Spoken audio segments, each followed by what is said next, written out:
Vanka by Anton Chekhov. 9-year-old Vanka, who had been apprenticed 3 months ago to Alyakin, the shoemaker, did not go to bed on Christmas Eve.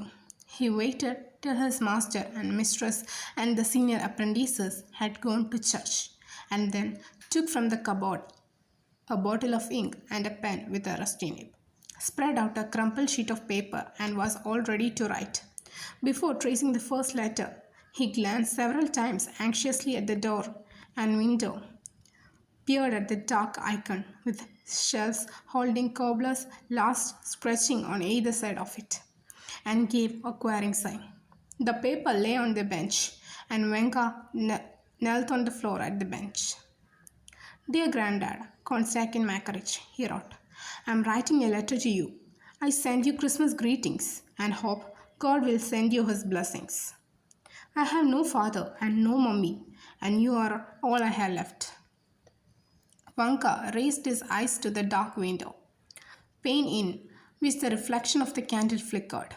In his imagination, he distinctly saw his granddad, Konstantin Makarich. He was a night watchman on the estate of some gentlefolk called Sivare. He was small, lean, old man, about 65, but remarkably lively and agile, with a smiling face and eyes blurry with drink. In the daytime, he either slept at the kitchen or sat joking with the cook and the kitchen maids. In the night, he wrapped himself in a great sheepskin coat, walked round and round the estate, surrounding his rattle.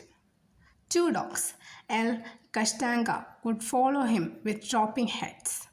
L was named on account of his black coat and long measle-like body. He was wonderfully respectful and insinuating. He had the same appearing glance on friends and strangers alike, but he inspired confidence in no one. His deferential manner and docility were pretexts for his cunningness and hostility. He was adept at stealing up to snap at a foot, creeping into the ice house, or snatching a peasant's chicken. His hind legs had been slashed again and again. Twice he had been strung up. He was beaten with an inch on his life every week, but he survived it all. Grandad was probably standing at the gate of this moment, screwing up his eyes to look at the bright red light coming from the church windows, or stumping about in his felt boots, fooling with the servants. His rattle would be fastened to his belt. He would be throwing out his arms and hugging himself against the cold, or with his old man's titter, pinching a maid or one of the cooks. Have a nip, he would say, holding out his snuff box to the women. The women would take a pinch and sneeze. Grandfather would be overcome with delight, breaking out into a jolly laughter and shouting, Good for frozen knees. Even the dogs would be given snuff. Kashtanga would sneeze, shake her head, and walk away, offended.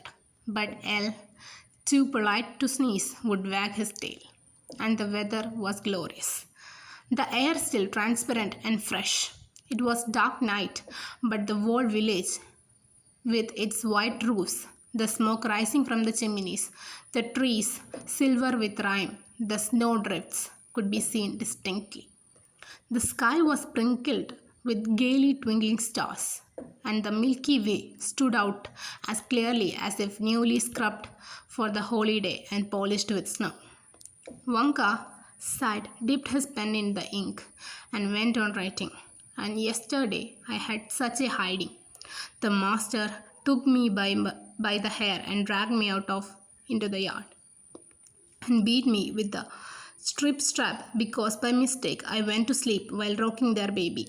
And one day, last week, the mistress told me to get a hearing, and I began from the tail, and she picked up the hearing and rubbed my face with the head. The other apprentices make fun of me. They send me to the tavern for vodka and make me steal the master's cucumbers. And the master beats me with the first thing he finds. And there is nothing to eat. They give me bread in the morning and gruel for dinner. And in the evening, bread again. But I never get tea or cabbage soup. They gobble it up all by themselves. And they make me sleep in the passage, and when their baby cries, I didn't get any sleep at all. I have to rock it. Dear Grandad, for the dear Lord's sake, take me away from here. Take me home on the village.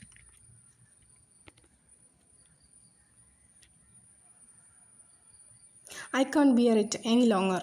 Oh, Grandad, I beg and I implore you, and I will pray for you, to take me away from here, or I will die. Vanka's lips twitched. He rubbed his eyes with a black fist and gave a sob.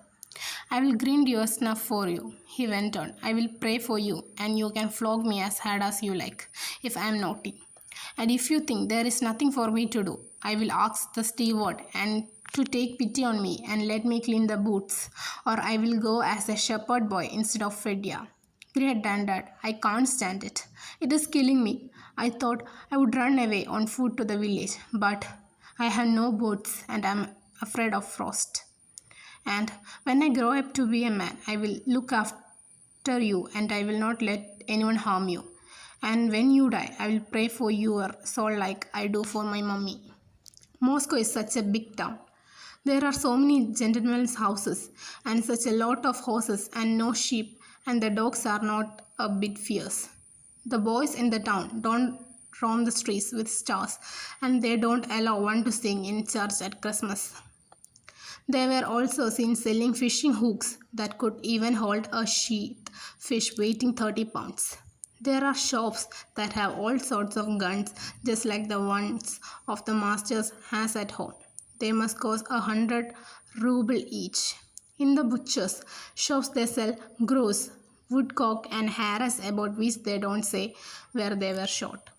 Dear Grandad, when they have a Christmas tree at the big house, take a glided nut for me and put it away in the green chest. Ask Miss Olga Ignatievna. Tell her it's for Vanka. Vanka gave a sharp sigh and one more gazed at the window pane. He remembered his grandfather going to get a Christmas tree for the gentry and taking his grandson with him. Oh, what happy times those had been. Grandfather would give a chuckle and the frost-bound wood chuckled and Vanka following their example chuckled too.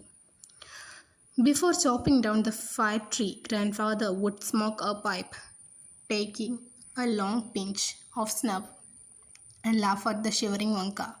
The young fir trees, coated with frost, stood motionless, waiting to see which one of them was to die.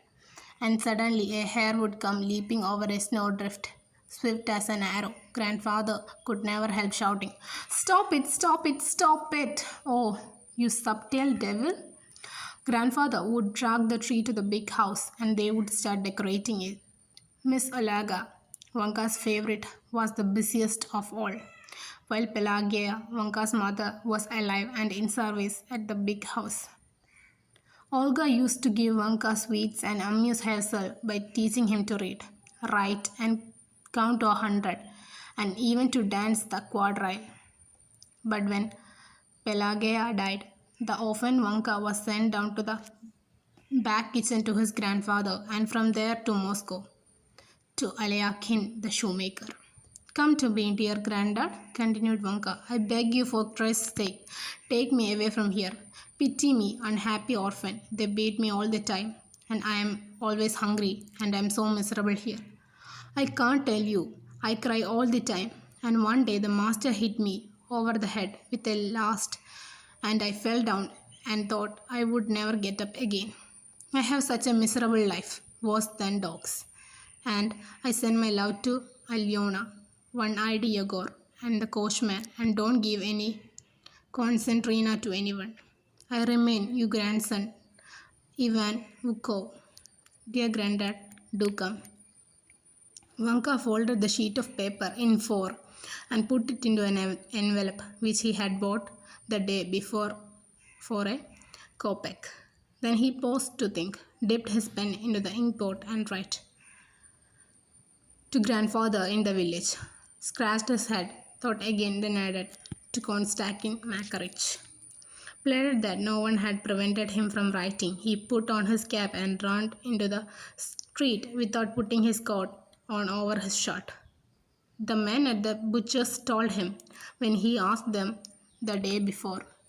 The letters are put into letter boxes, and from these boxes sent all over the world on mail coaches with 3 horses and drunken drivers and jingling bells. Vanka ran as far as the nearest letter box and dropped his precious letter into it.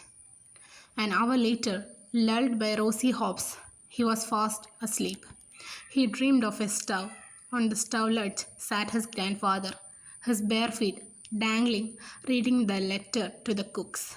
Al was walking backwards and forward in front of the stove, wagging his tail.